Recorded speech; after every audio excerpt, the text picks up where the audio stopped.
Տարվա վարչապետ, հարգելի գործընկերներ, հարցը ուղղված է Հայաստանի Հանրապետության վարչապետին։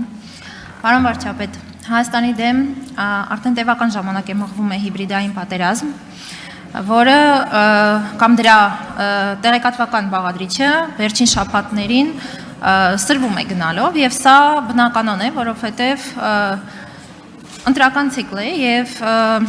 այն երկրների փորձառությունը, որոնք եւս թիրախավորված են եղել, սա է մեզ հուշում, որ նախընտրական շրջանում տարվա ընթացքում այս պատերազմները սրվում են։ Հարցս հետեւյալն է.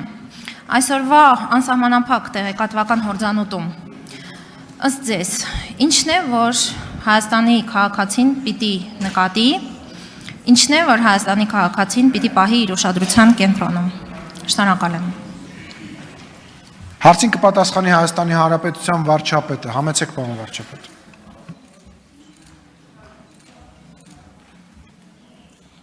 Շնորհակալ եմ Տիկին Գրիգորյան հարցի համար, ես միշտ եղել եմ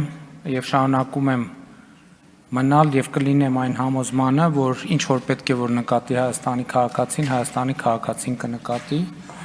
Այստեղ մենք պետք է ավելի շատ նաև մեր անելիքների մասին խոսենք, իսկ ես գոնե իմ անելիքը տեսնում եմ Հայաստանի քաղաքացիների հետ շփումները հնարավորինս ուղիղ եւ չմիջնորդավորված ունենալը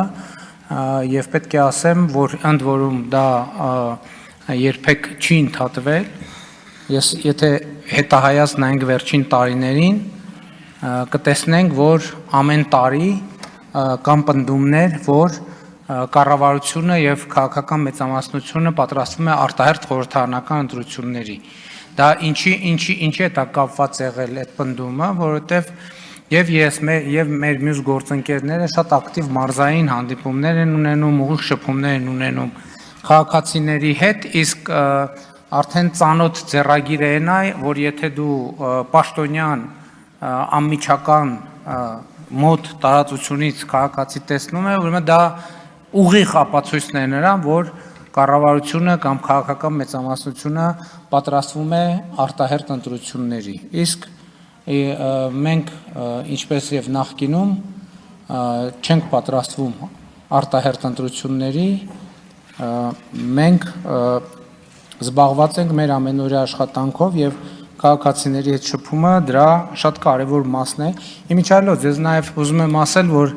կառավարության մեր գործընկերները ներկա են, ես կառավարության նիստերում եմ ասում ու հորդորում եմ, խնդրում եմ, նաեւ պահանջում եմ եւ նաեւ հանձնարարում եմ, որ կառավարության անդամները ունենան նաեւ կաբինետից դուրս աշխատանքային հնարավորինս շատ օրեր եւ ես հիմա նաեւ փորձում եմ օրինակ ծառայել նման գործելակերպի, ինչ վերաբերվում է հիբրիդային պատերազմներին, գիտեք ինչ, ես այդ ամենին վերաբերվում եմ հետեւյալ կերպ, մեր էներգիան սխալ ուղղությամբ եւ սխալ տեղ ուղղորդելու փորձ եմ ես դա որպես դիտարկում, ունենք մենք ասելիք,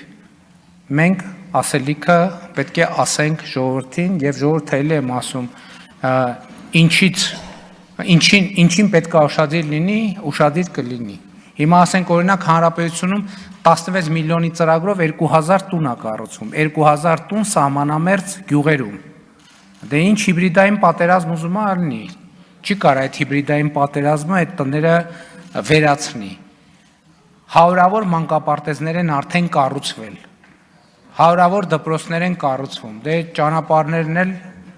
բայց հիբրիդները ճանապարհներից չեն օգտվում, դպրոցներից, մանկապարտեզներից չեն օգտվում։ Շնորհակալ եմ։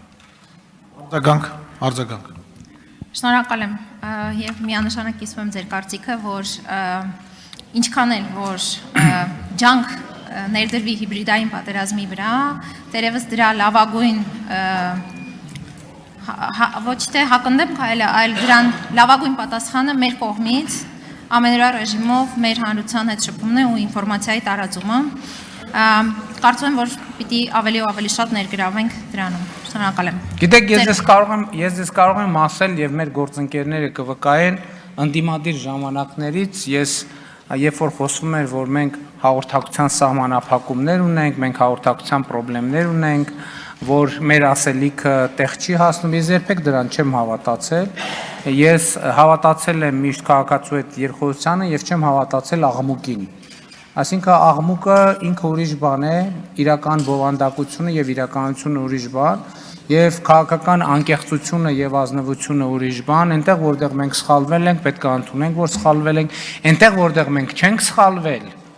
թեկուզ բոլորը մտածում են մենք սխալվել ենք, մենք պետք է մեր սկզբունքների եւ մեր ճշմարտության համար պայքարենք։ Եվ այդ պայքարի մեջ, այդ խոսույթի եւ այդ երկխոսության մեջ ինչ որ պետք է տեսնի քաղաքացին կտեսնի։ Շնորհակալ եմ։